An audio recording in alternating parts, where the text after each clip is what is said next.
And we are live. JT here. Welcome to the huddle. The huddle is where I sit down with successful people from the world of sport and coaching. It's to learn more about their journey to greatness. Why do I have these conversations?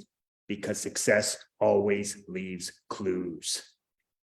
I want to take a moment to thank you.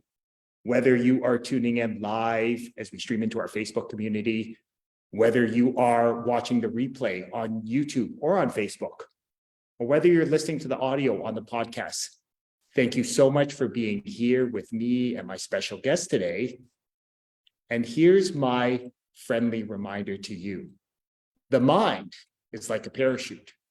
It works best when it's wide open. So my challenge to you is to go all in on this conversation, remove any distractions, and get laser focus on the here and the now. And I guarantee you, you will gain a valuable nugget of wisdom that will not only help you succeed in sport, but more importantly, in the game of life. I wanted to thank you again all. For those that have the habit of watching the video, you can see we're on site. We're on a different location today. Thank you so much to Coach Capiello, Coach Marshall, Coach Damore from the University of Toronto for allowing me into their home today and allowing me to, just switch it up. And I had a great mentor that always reminded me the importance that variety is the spice of life. So great reminder today. I've been looking forward to my conversation with my special guest today. We had the opportunity a little while back to meet at a Queen's University football game through a mutual friend. And as soon as we were introduced, I think we spent the rest of the afternoon just talking football, talking life, dreaming together and just, sharing these bigger visions for the world. My guest in the huddle today is Mount Allison football alum. He is also the co-founder of Northern Elite Football. My guest in the huddle today is Dylan Elias. How are you today, brother? Man, what an intro. Thank you, JT. Appreciate that, man. I'm well. It just got cold here. We're hitting the cold snap, so I'm all bundled up, and this is Northern Alberta life, man. This is what it's about. I love it. I love it. Interesting, like I shared with you when we first met, my brother-in-law is from Alberta, so I'm very familiar with his stories about what life is like living in Alberta, especially weather-wise. Yeah, we're up here. We're about 6 hours north of Edmonton, so I'm almost into the territories. Okay.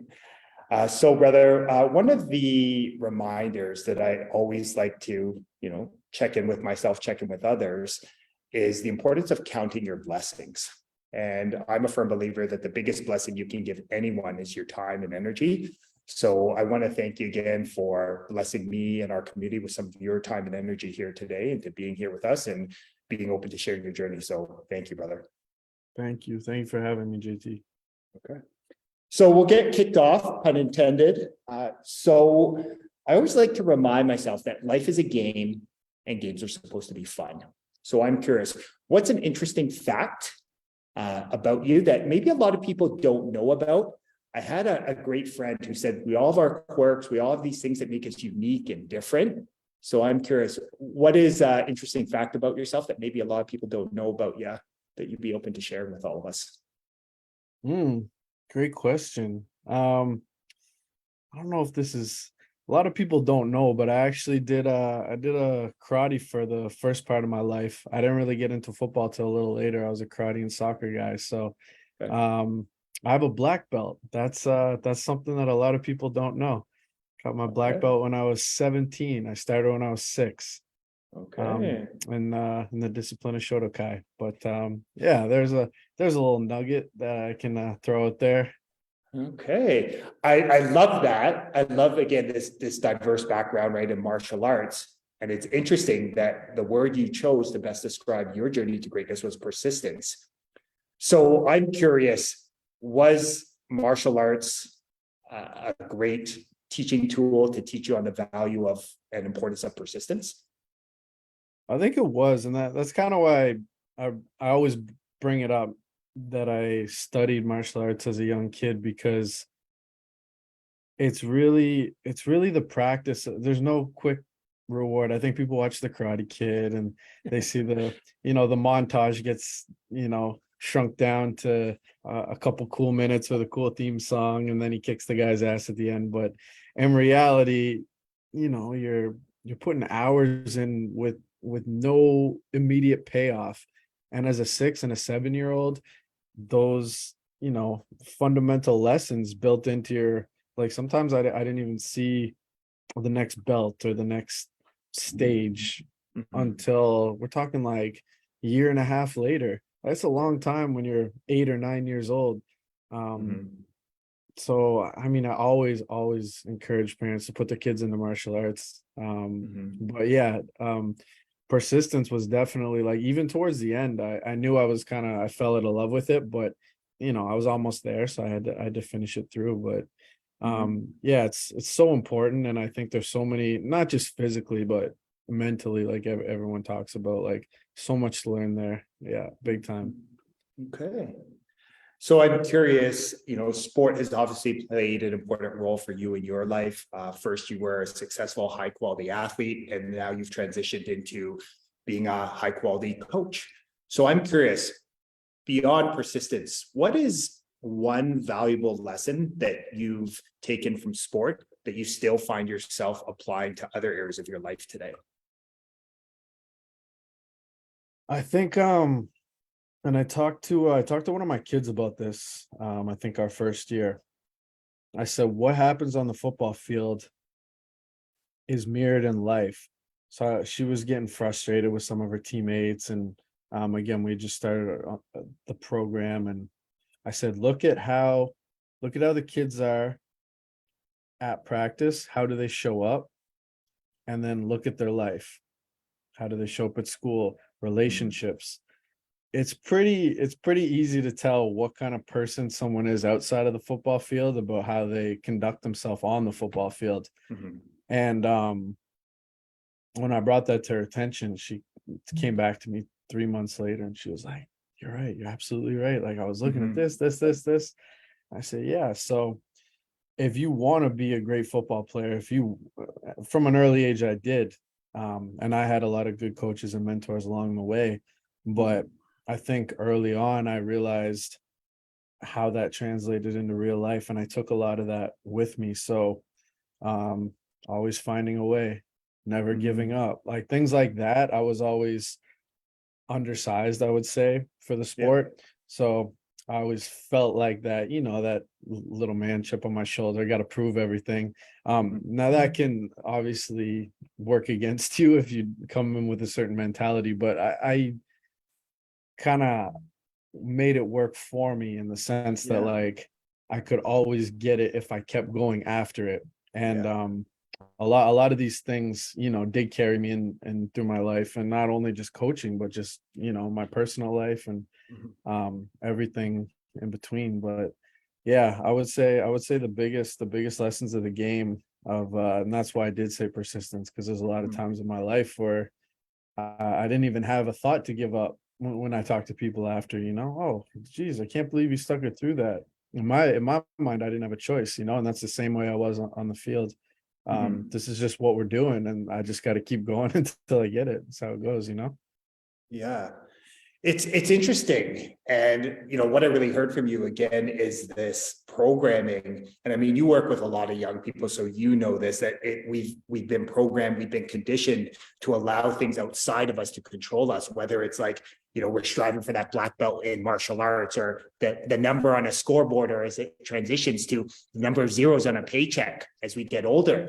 And it really sounds, for you, what sport helped you to understand is that it starts and ends with me. Like, I'm like, the drive that comes from within, the values, the characteristics, the qualities I demonstrate is ultimately going to lead to my success or lack of. So I love it, because you're just talking about value driven, being values driven. Absolutely. And I think just to add on what sport did for me, and I think this is an important lesson for, a lot of, I don't know how many outside non sport related people you have listening to the podcast, but for me, I got diagnosed later, but I was undiagnosed ADHD throughout my life. So school was a challenge for me. So what I lacked in academically, excuse me, I was able to get that confidence, and I was able to find a sense of purpose, feel like I mattered. All these things came from sport. And I think sometimes, phys ed class or something gets dished off as like, or recess, kids get, I worked in the school a lot, and I see these kids who, had a lot of challenges, and they would get punished by, oh, you can't go out for recess. And I'm like, man, that's not the way to punish. This is all he has all day. Don't take that from him. You know what I mean? Because I was that kid. Like recess was huge for me. And sometimes it just gets, grouped into, oh, that's just playtime. That's just fun. It doesn't matter. I was telling you that me and Kwame had done a podcast like earlier at the beginning of COVID. When we talked to this gentleman who had immigrated to this country and from Pakistan, and he was talking about how when he first came to this country, it was really hard to fit in, but phys ed class, recess, that was his only time, because we're not talking with our mouths, we're talking with our feet, we're kicking the soccer ball, we're playing hockey, like it's a whole different language, right? So I know it's not just me that kind of happened for. There's a ton of kids who that's their only way to communicate. It's an art, right? Mhm. Yeah. So sport really, really, for me, like just confidence as a young man growing up, like was everything for me. Mm.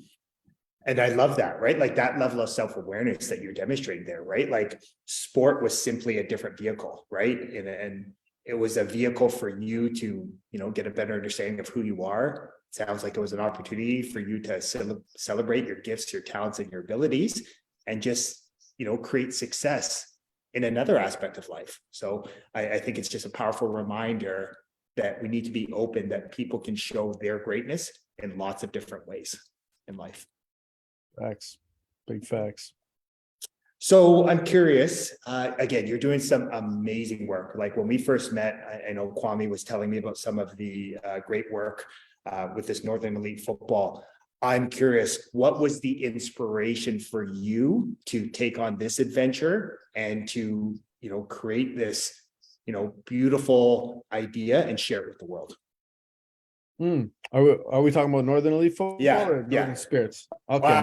North, you know what? Let's go with like big picture Northern Elite, and then I'd love to hear more about Northern Spirit. Got you. Okay. It was actually University of Alberta was supposed to come. Me and Kwame found ourselves in Fort McMurray. He was coaching, he was teaching, yeah. Mhm. And he had asked me to come coach with him. University of Alberta was going to come up and do a football camp, just trying to grow the sport of football in Alberta. So they asked Kwame if he would help like arrange it and kind of, like, yeah, sure. So he called me and I was like, yeah, we could help out with that. So I think a month before they canceled, like we can't come. So I'm sitting there in Kwame's office. I was like, why don't we just do a football camp? I was like, well, we know enough people. We could, bring a couple people up here, and that was kind of how it started. So we put our heads together and called a couple friends who were playing pro football in various areas and got them to fly up, and we hosted our first football camp in like 2015. And then it kind of we registered as a non-for-profit because I know the football world, and I'm not dissing anyone or not. I just wanted to take ourselves out of that. We're not here to make money. I don't want to go into that realm and compete with other places. I just want to set ourselves aside and be like, we're just doing this for the community. Yeah. And so yeah, our first year, I think we had like 100 kids come out, and it was awesome. And I was like, oh, we could do something like this. So the second year got a little bigger. We ended up taking over the Fort McMurray Football League and kind of like running like all the game day operations. So Wow. We set the league schedule.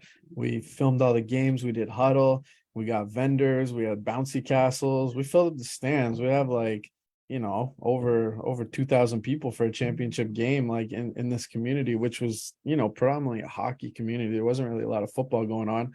We transitioned when Kwame's first year. It was eight-man football. And then we eventually got to 12-man football. We joined the league, and that was all through kind of Northern Elite and our connections. And again, not there's a lot of other people in the community who stepped up to make this what it was. But yeah, that we yeah, we I would say the last like 3 years we transitioned, and Okay. we've only been doing camps for Indigenous youth. Okay. And that wasn't on purpose, but COVID and everything that happened, we ran our first Indigenous camp February of 2020, so like a week before COVID hit. So we just haven't, yeah, we haven't got, but we ran 5 years of football camps up here in northern Alberta, and Yeah. served over 3,000 kids. Okay. And I not only that, we love, did anti-bullying programs in the schools, and a ton of cool stuff like that too. It was awesome. yeah. I love it. And what, as you describe it, I see you painting this beautiful picture, and what it really sounds like is, again, you're creating this greater sense of community, right? Greater sense of family, greater sense of belonging, right? Through the Northern Elite. And now it's sort of transitioned, manifested into this opportunity with Northern Spirits. So I'm curious, what has that process been like to see, you created this greater sense of community, family, and now it's transitioning into the Indigenous community and sort of bringing in your professional life as well. Like I'm really fascinated by that. Yeah, so we always wanted the rural kids to come out, the kids from there's about 6 surrounding reserves that surround Fort McMurray. So we're like, how do we get these kids out? So we had a little bit of success getting kids out for like day one, but we'd run like a 2-day camp. So we had hard time retaining these kids. Like the retention was not it. So we had a conversation one day. It was actually while we're on the Amazing Race. We're sitting in a hotel coming up with all the ideas we're gonna do when we got back. And that was one of the things that we had on our topic list. And I was like, yo, how do we get these kids to stay for more than a day?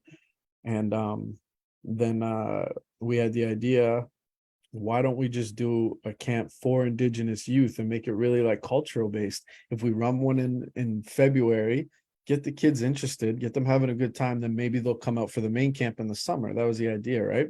Mhm. So we reached out to a couple Indigenous CFL athletes. J.R. LaRose came for our first one. And then we had a female coach actually come, who played for the Edmonton Storm, the pro women's team in Edmonton. And yeah, we flew up a couple other coaches too, but that was the first year. And I think it was like unprecedented, the numbers we had. It was like 60 kids Mhm. from like surrounding reserves come out, and for a football camp. Like no one plays football in the res, like it's just unheard of. And we had 60 kids come out. We were in a 2-day camp, put them in hotels, but um we structured it.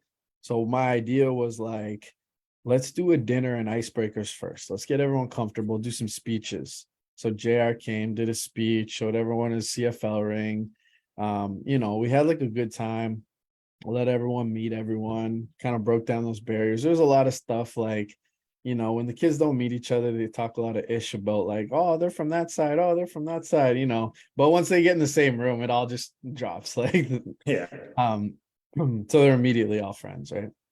So I wanted them on the turf, but in like a safe way. Because I knew a lot of people are intimidated by football. I hear that a lot, like, oh, I don't play football. And it's just like a defense mechanism, right? Like, so you get them on the turf, and we played what's it called? Like archery, but it has these big marshmallows on the end. So you wear masks. It's like paintballing, but it's archery, right? And we shoot each other. So we get everyone down on the turf, and now we're playing archery tag, right? And it's fun. The kids are running around on the turf. They have a good time. We set everyone up in hotels that night. So they go home. We didn't even play football, right? We just did dinner. We had some speeches. We played archery tag on the turf, the same turf we're going to be at the next day. So we break down those walls, those barriers, that fear, right? Of even going on the turf is scary for a lot of kids. And I'm not talking about we took athletes, like there was athletes, there was hockey kids, but there was just kids who never played anything before, girls, boys, non-binary, whoever. We're just taking everyone, right? And they had a great time on Friday night. So Saturday is when we introduced the football. So it kind of like ease them in slowly, right? That was the goal. And we give them clothes. I'm big on clothes. I'll tell you why. Um, People feel intimidated and they don't know what to wear. That's like a big thing about it, right? Even like just for regular people, you want to go to the gym, like you're self-conscious, you got to buy the right new fit to. So you break down those walls too, of like who looks like an athlete, who doesn't. Everyone's just wearing the same thing. Well, defense is one color, offense is another color. Our coaches are another color. So we kind of have those divisions, but you can go in feeling comfortable because everyone has the same shorts, everyone has the same t-shirt. So I'm big on like the clothing provided to the kids. So they get to go home that night at their hotel, they got a new fit, they get to come back the next day on the turf wearing the thing. First year was like a major success. We had a blast. And then it was it was kind of like COVID hit after that. But oh no, I lied. That was 2019. 2019 was our first one. Yeah, okay, sorry. I'm backtracking. So 2019, that's when the kids said, we want to play football. And the part I didn't think about was like such an interest from the community I work in. I should say I run the youth center on one of the reserves, Fort McKay First Nation. I'm the manager of the youth center there. So I see these kids every day. I'm with them every day after school. Bus drops them off. They stay with me till 9:30, 10 o'clock at night. So they're at me every day after this camp. We had so much fun. We want to play football. We want to play football. So I'm trying to be like, shoot, how do I get all these kids in? I got to be with them, but I also have to have the youth center open. It's like a lot. And then one of the kids just said to me, he's like, hey, why don't we have our own team? That's how that started. Okay. That was a lot. That was a lot I just packed in No, there. but I love it because again, what I heard from you was again, your commitment to providing an experience for people, like the hope of a brighter tomorrow, and just you really wanting everyone to have a sense of belonging, right, is so evident. Like everything in that story, just simply from the Friday night wasn't even about football. We just breaking down walls and making people feel like they belong. Like I love that. Like that helps me better understand who you are and why you're such an amazing servant-based leader. I'm curious, what has it been like? Because as I mentioned to you before, and I mentioned to you when we met in Kingston, that I grew up and Indigenous culture was not really part of my lived experience. I didn't really know a lot about it. But as again, with my brother-in-law, I've been able to get insight into Indigenous communities, Indigenous culture. And I love it because I feel like the sense of community, family, belonging is so deeply ingrained, right, culturally. So I'm curious, what has it been like introducing a new activity, but then also introducing it to a community that, like it's the sense of community, family is so important. Like, what has it been like that process for you? Man, there's so many layers to it. It's so fun. But the first thing I'll just say is, as you know, this is why I always say football is the greatest sport in the world. Hockey's great for a certain type of athlete. And what else do we have? There's a little bit of, there's a little bit of basketball, but that's pretty much all there was out there. So now there's a whole group of kids whose body types didn't really fit those sports, who are excelling at football.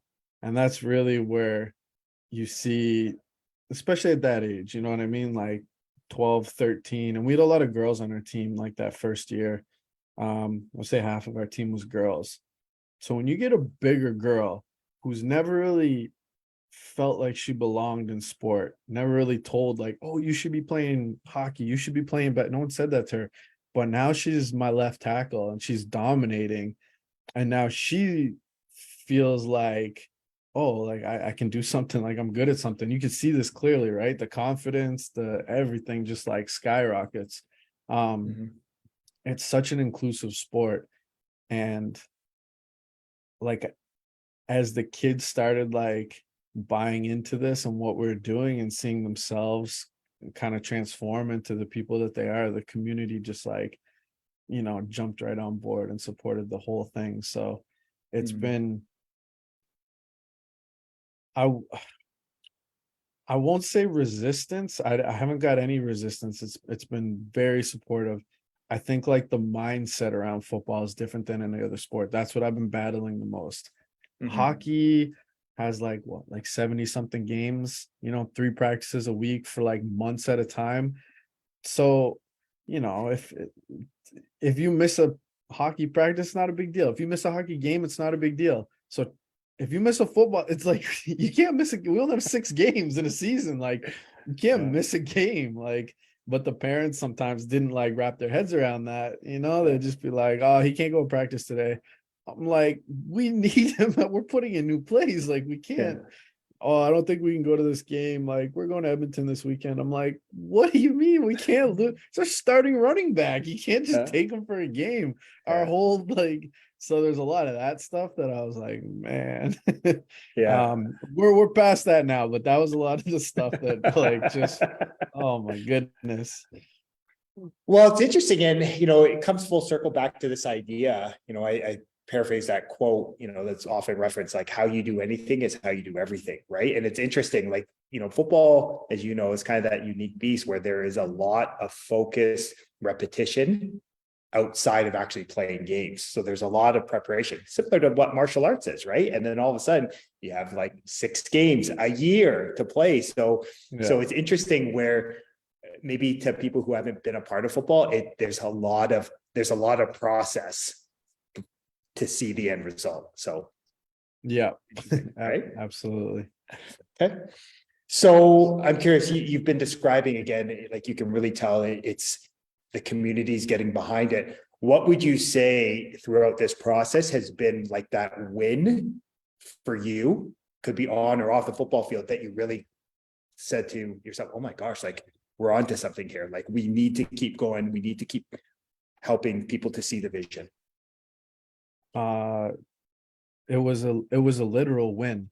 It was our first win.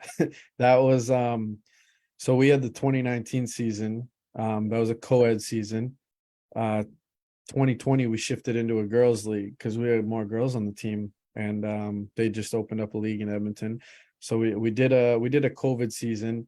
2020, it was like a couple, like scrimmages, and I think we had one full game and like two, like a jamboree style thing. Mhm. We got our asses kicked like every time, but we're making progress. And then we go into our first full season like this past year, and we got our, I wouldn't even say we got our asses kicked every game, but we got beat every game, but we were showing progress every week. And we had battling a couple injuries. And the last game of the season, we were playing a team, St. Albert, and we had just come off our Indigenous Northern Elite camp. So that had just happened that weekend. All the girls were there. So everyone was just in like a super good energy. The night we went the night before to Edmonton. We met up with Ashley Collingbull. She came and met us for dinner, and just spoke to the girls. And then everyone just woke up, and the energy was just different, man. Everyone was in a good mood. Everybody was healthy. Everybody was there. We already knew it was the end of season. We weren't making playoffs. Like it was just one of those things. And we went into that game against St. Albert, and who had beat us already, like in the regular season. And yeah, we just put it all together, and we kicked their ass. It was like 34-7 or something. Like we put it on them. And it was the first time the girls had ever won. Like some of these girls have been part of the program for like 3 years. We never won a game. And to end the season on a dominating win. And I was sitting there looking at the scoreboard, and like for 3 years I've been like, oh well, this person's like getting this much better. Well, this person's like really come out of her shell, or this person, you're looking for all those wins. Like it's a win that we even got these kids on a bus to Edmonton to play a sport, that like all these perceived wins. And that's always what I'm like hanging on to. If this person does this, they'll be so good. And you're always like, and then I'm looking at the scoreboard and I'm like, we won. Like, it's real. Like, I don't have to make up any wins in my mind. Like, I'm staring at that. Like, we all just did this. This St. Albert team that's been an established program for 20 something years. They got more coaches than we got players. And I'm sitting there being like, yo, we did it, man. Like, this is so cool. Like, his little res team from middle of nowhere, Alberta, came down to the big city and kicked some ass. And no one can say nothing. This is on the scoreboard. Clock's at 0. Like, let's go, man. That was the moment that I just like felt in my heart. I was like, wow, these girls are really special, man. Just hearing you could feel like this, how much that moment touched your heart, right? Like, just almost a sense of relief that all those reps and sets, all those wins that those perceived wins manifested onto a physical number on the scoreboard. And again, you talk about life's all divine timing. I remember, very similar to you, my last year of coaching high school football, I had fifth year seniors that had lost to a team 8 times every year, grade 9, grade 10, grade 11, grade 12, 0-8. And I mean, we're talking not like simple wins, like we had lost by 40 plus points. Yeah. We won our first meeting that year, 34-7. And I remember looking at the scoreboard, like you described it, going, oh my gosh, like this is where, like I remember saying to them 3 years earlier, just trust the process. I just remember being hit with like you described, like this feeling of emotion, how much I love our players, our coaches, our families, and just being in tears on the sideline. I said to one of our coaches, like, it's here. Like everything that we've been working toward has manifested today. And so it just resonated with me.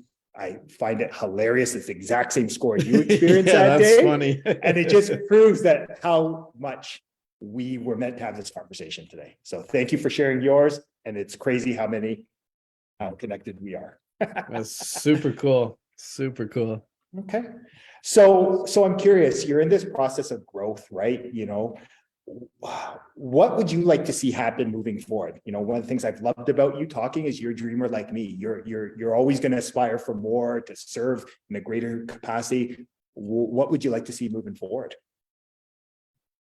I love doing these like Indigenous football camps, and like people always ask, because people try to do these like youth events and maybe not have as much success in terms of the numbers. Like kids are coming out, like a lot of different organizations, and me and Kwame always do the same thing, which is not rocket science. We go to the communities, we hang out with the kids, and they come. It's like the simplest formula, man. People are like, oh my God, how'd you get so many kids?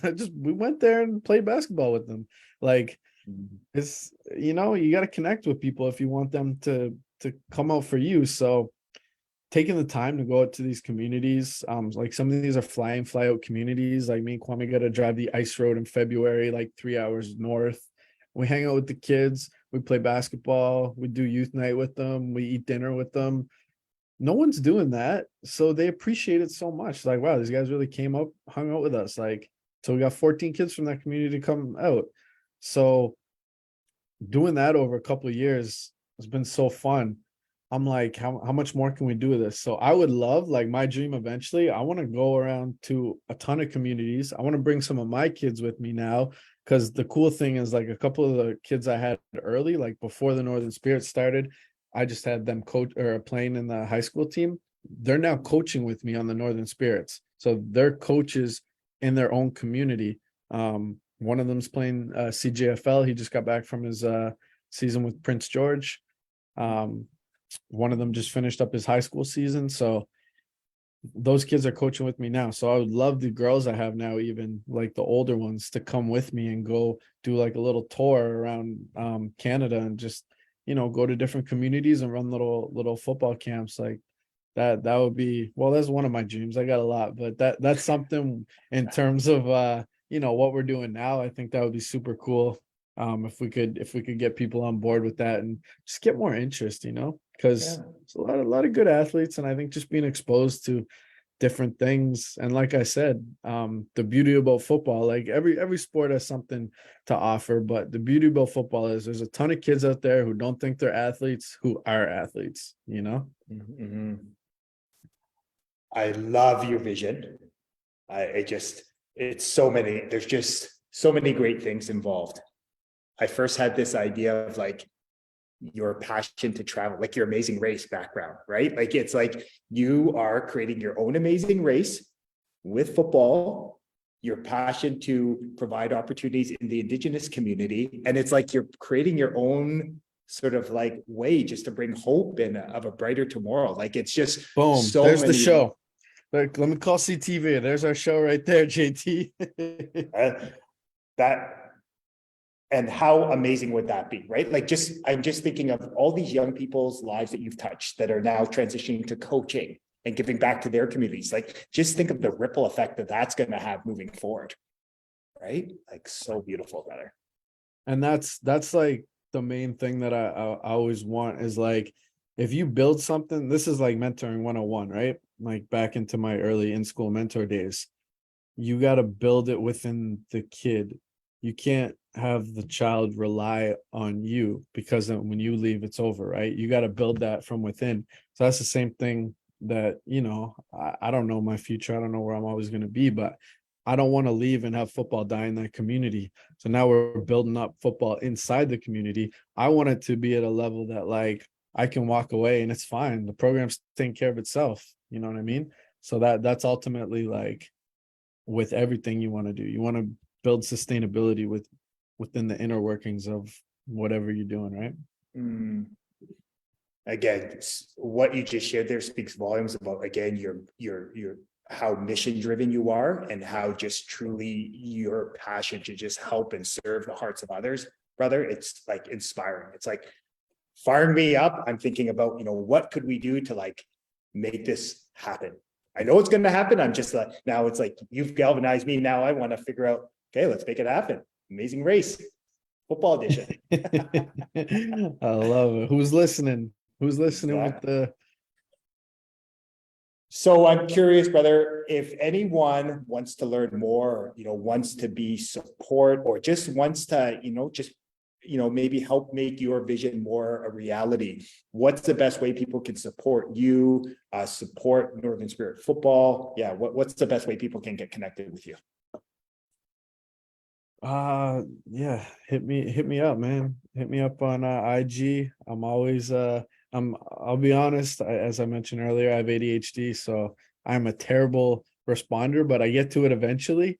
It's when the lightning bolts hits me and then I answer them all at once, but it might be like 2 or 3 days or I'm off. But we it's a slow moving process, and it's funny, like a lot of people want to help out, want to coach, and um you can't just jump in like that. Like the girls, they have to like you before they listen to you, and I think that goes for like anything, like teachers or anything. They don't like you, they're not listening to you. And I had a couple guest coaches along the time where it was just like you know what I mean, they were trying to come in and be a hard hammer, and it's like it's a different group of kids. It doesn't work like that. You got to build a little respect first. And but I'm always willing to like bring people around. I'm always willing to show people around. I'm always willing to have a conversation. A gentleman just reached out to me yesterday from Gatineau, and he just a high school kid, and he's doing a project on he's from a reserve close to Gatineau, and he wanted to start women's football like a couple of years ago. He heard about our program, and he's doing a whole presentation to his school on the Northern Spirits today. He showed me the slideshow. I was like, wow, this is incredible. So I would chat with him and tell him, any way I can help, any knowledge I have. Like, I don't know everything. I just know what I was able to do and how I did it. So whatever that helps, with anyone else's journey. Yeah, it's amazing. Obviously dollars help. Would cost us about $50,000 to run the season. We're so remote, right? So just a bus from the reserve to Edmonton, that's like $3,000. easy just for the bus, and we're not even talking about hotels, food, and everything. So yeah, season runs a lot. I try to get creative in getting money, and I don't like to just ask people for money and not do anything. So we sell hoodies. So we just did a hoodie order. Everyone loves the logo. The kids drew the logo. um yeah, it's pretty bad. And then we just actually a local artist drew a picture, or drew a painting, sorry, not drew a painting, painted a painting of one of our girls. And we did a photo shoot, and she has the red handprint over her face, and it's like a portrait painting. So we did 50 limited edition prints of that, with like a seal of certificate of authenticity. So stuff like that, if we're ever, like, it's always on the Northern Spirits Instagram. The girls run the account, so if anything pops up on there, like, and people have the means to support in that way, we love that.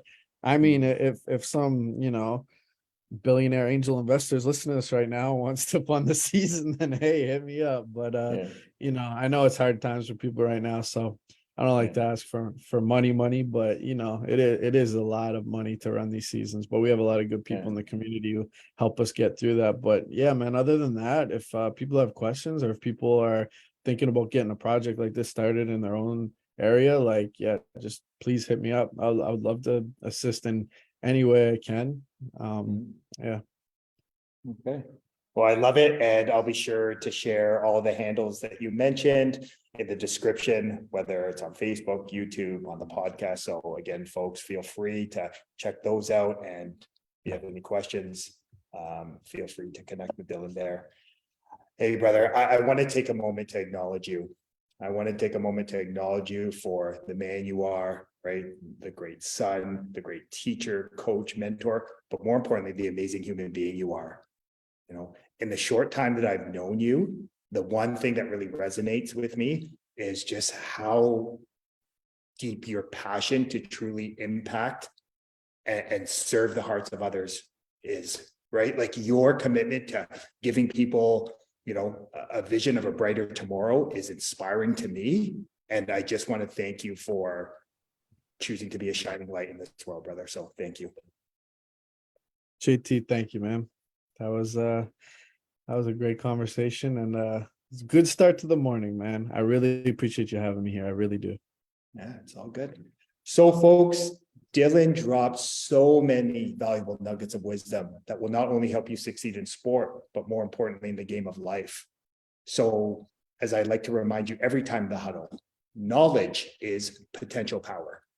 It's the consistent and focused application of great knowledge that actually creates great results. So my challenge to you is to take one of these valuable nuggets of wisdom and go apply it to your life today. And as I like to remind you every week in the huddle, you are deserving of greatness. You are worthy of greatness. You are greatness. And my only ask from these conversations is, if it touched your heart, if it resonated with you, then please share it with a friend, a loved one, a teammate, someone in your life who you feel would benefit. The more people that we have understanding these simple ideas and applying to their lives, the brighter this world will be. As always, I love having these conversations with you in the huddle. And I look forward to chatting with you next time. Have a blessed rest of your day.